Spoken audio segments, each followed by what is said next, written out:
মিজান আজহারীর মাথার দাম 10 লাখ, যে এর সামনে ওনার কল্লাডারে ফেলতে পারবে আরে 10 লাখ দিবে। যারা খ্যাতিমান ইসলামিক স্কলার মিজানুর রহমান আজহারীর মাথা এনে দিতে পারবে তাদের জন্য তিনি 10 লক্ষ টাকা পুরস্কারের ঘোষণা দিয়েছেন। শয়তান মিজান নমরুদ এর মাথা দিয়ে দিতে পারবে, ঠিক টুকরা করে দিতে পারলে 10 লক্ষ টাকা। তোর বাপকে ডাকা নিয়ে আই, তোর দাদাকে ডাকা নিয়ে আই, মিজান আজহারী বাংলার একটা ব্র্যান্ড। একে 10 লক্ষ টাকা না 10 কোটি টাকা দিও, তার কল্লার কাছে যে যাবে তার কল্লা আগে উড়ে যাবে। ঠিক করে ভাই, কালকে এক জালেমকে দেখলাম ভিডিও ক্লিপসে, দেখতে মুসলমানের মতোই, অন্তরটা কাফেরের চাইতেও খারাপ। আছে না কিছু লোক এরকম? নাম আব্দুর রহমান, কিন্তু এমন নাস্তিকের নাস্তিক, ও চেহারা শুরুতে মনে হবে যে রবীন্দ্রনাথ ঠাকুরের আপন ভাই, কিন্তু কাজে কর্মে ভাই বিশ্বাস করেন রবীন্দ্রনাথ ঠাকুর ও তো হিন্দু ছিল, আবু জাহেল আবু লাহেবের চেয়েও খারাপ। কথা বলেন ঠিক কিনা? কি বলছে জানেন? বাংলাদেশে কিন্তু ওই যে আমাদের মিজানুর রহমান আজহারী ভাই ফিরেছেন, মাহফিল শুরু করেছেন, 2টা মাহফিল কেবল করলো, কোনোটায় 15 লাখ মানুষ, কোনোটায় 20 লাখ মানুষ। ইমানদার যদি হয়ে থাকেন, দলীয় চিন্তা না, যদি ইমানদার হয়ে থাকেন, এটা তো দলীয় প্রোগ্রাম না, কোরআনের প্রোগ্রাম। কথা বলেন ঠিক কিনা? কোরআনের প্রোগ্রামে 15 লক্ষ মানুষ 20 লক্ষ মানুষ জড়ো হচ্ছে, এটা মুসলমানদের খুশি হওয়ার কথা, খুশি হওয়ার কথা। কথা বলেন ঠিক কিনা? যে সময় পরিবর্তন হচ্ছে, যুবকরা দাঁড়িয়ে রাখতেছে, টুপি পড়তেছে, মুসল্লি যুবকরা বাড়তেছে, মাহফিলগুলোতে যুবকরা, আগে বুড়া থোড়া কিছু অচল মাল বসে থাকতো মাহফিলে, বুঝেন নাই কথা, কানেও শুনে না, চোখেও দেখে না, পোলাপান নিয়ে এসে রাইখা গেছে, ও বসে থেকে গেছে, এরকম একটা অবস্থা। এখন মুরব্বী যদি থাকে 5 জন, যুবক থাকে 95 জন। আল্লাহু আকবার বলেন। কি বোঝা যায়? আগামীর বাংলাদেশে একটা পরিবর্তন কিন্তু হবে, এটা আপনি বোঝেন না। ইনশাআল্লাহ বলেন না? আরো জোরে বলেন।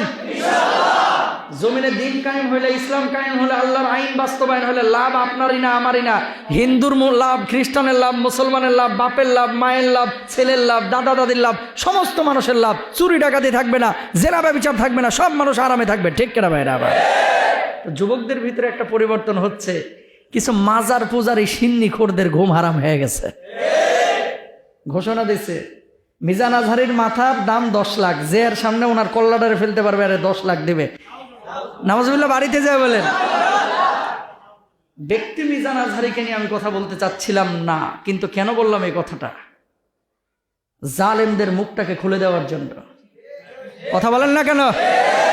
এ তাকান, ইসলামের ক্ষতি এই বাংলার জমিনে হিন্দু খ্রিস্টানের চাইতে বেশি করতেছে মুসলিম নামধারী কিছু মুনাফিক গুলা। ঠিক কিনা ভাইরা? আবার তুমি কেমন মুসলমান এখানে কোনোদিন দেখেছেন? বিপরীত মতাদর্শের কোনো আলেম থাকতেই পারে, সবাই আমার মতো হবে, সবাই মিজান আজহারী হবে, সবাই আহমদুল্লাহ হবে, জরুরি না। কিন্তু আপনার তাকে পছন্দ হয় না দেখে আপনি প্রকাশ্যে ঘোষণা দিলেন। এতদিন শোনা যায় যে আমেরিকা ঘোষণা দিছে আল কায়দার অমুক নেতার যদি মাথা এনে দেওয়া যায় তাকে $35 লাখ পুরস্কার দেওয়া হবে। আর বাংলার জমিনে কোনো কাফের মুশরিক ঘোষণা দিল না, ঘোষণা দিল একজন নামধারী আলেম, সিন্নিখোর আলেম, যে 10 লক্ষ টাকা মিজান আজহারীর মাথার দাম। তোর বাপকে ডাকা নিয়ে আই, তোর দাদাকে ডাকা নিয়ে আই, মিজান আজহারী বাংলার একটা ব্র্যান্ড। একে 10 লক্ষ টাকা না 10 কোটি টাকা দিও, তার কল্লার কাছে যে যাবে তার কল্লা আগে উড়ে যাবে। ঠিক করে ভাইরা? এই সমস্ত জিনিসগুলো নিয়ে ফাজলামি করার কোনো সুযোগ নাই। যারা এই কাজগুলো করে এদেরকে চিনে রাখেন, যেখানেই পাবেন ইচ্ছা মতো পিটায় পুলিশের হাতে তুলে দিবেন। কথা বলেন ঠিক কিনা? এগুলো তামাশার বস্তু না। কি মেসেজ দিচ্ছেন আপনি? শুনুন, মাথা নষ্ট হয়ে গেছে। লাখ লাখ মানুষ টাকা পয়সা ছাড়া, যেখানে 2000-3000 মানুষ আসে না, সেখানে বিনা টাকা পয়সায় এতগুলো মানুষ হাজির হয়ে যাচ্ছে। ইসলাম আপনি ছাড়াও জিতবে, আপনি সহও জিতবে। কথা বলেন না কেন? আমরা উদার, আমরা ভালোবাসি, মহব্বত করি, কিন্তু আপনি প্রকাশ্যে আমাকে হত্যার হুমকি দিবেন, এটা মেনে নেওয়া যায় না। আপনি জঙ্গিদেরকে উস্কিয়ে দিবেন, এটা মেনে নেওয়া যায় না। আপনাকে কেউ যখন তরবারি দিয়ে জবাই করবে, আপনি তার গালে চুমা দিবেন না, আই লাভ ইউ সোনা আসো। কথা কন না কেন? বাধা দিবেন কি দিবেন না? রজব মাস চলতেছে, যে মাসটাকে আল্লাহ সম্মানিত মাস বলেছে, আর এই মাসে শয়তান ভয় পাচ্ছে যে আর দেয়া মাস করে তো আল্লাহ আবার আটকে ফেলবে। শয়তান বাংলাদেশ নিয়ে এবার নিশ্চিন্তে আছে যে আমার দায়িত্ব, আমার খলিফা, আমার চাইতে বড় শয়তান বাংলাদেশে বসে রয়েছে। কথা বলেন ঠিক কিনা? এই দেশে আল্লাহ আমার বান্দার দরকার নাই, শয়তান হয়তো বা বলতে পারে যে বাংলাদেশটারে আমার আগে চিন্তা করার দরকার নাই, বড় বড় শয়তান এখানে বসে রয়েছে বিভিন্ন এলাকায়, ঠিক না? কেন আপনাদেরকে এই কথা বললাম? বলার একটা উদ্দেশ্য আছে। উদ্দেশ্য কি? কমন সেন্সটাকে ঠিক রাখতে হবে। ভালোকে ভালো, সাদাকে সাদা, কালোকে কালো বলার মানসিকতা থাকতে হবে। আজহারি সাহেব বলেন আর আহমদুল্লাহ সাহেব বলেন আর মুস্তাফিজ রহমানি বলেন, মাসালাগত দু একটা বিভাজন ভেদাভেদ আপনার সাথে থাকতে পারে, কিন্তু আপনি আমার মাথার দাম 10 লক্ষ টাকা, এটা যদি কেউ ঘোষণা করে আল্লাহর নামে হলফ করে বলতে পারে ও মানুষ না, ও কুকুরের চাইতে অধম, ঠিক কেনা ভাই?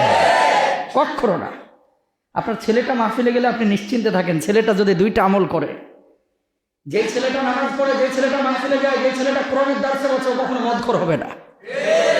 ওই ছেলেটা কখনো মেয়ের দিকে আজে বাজে দৃষ্টিতে তাকাবে না ভাই।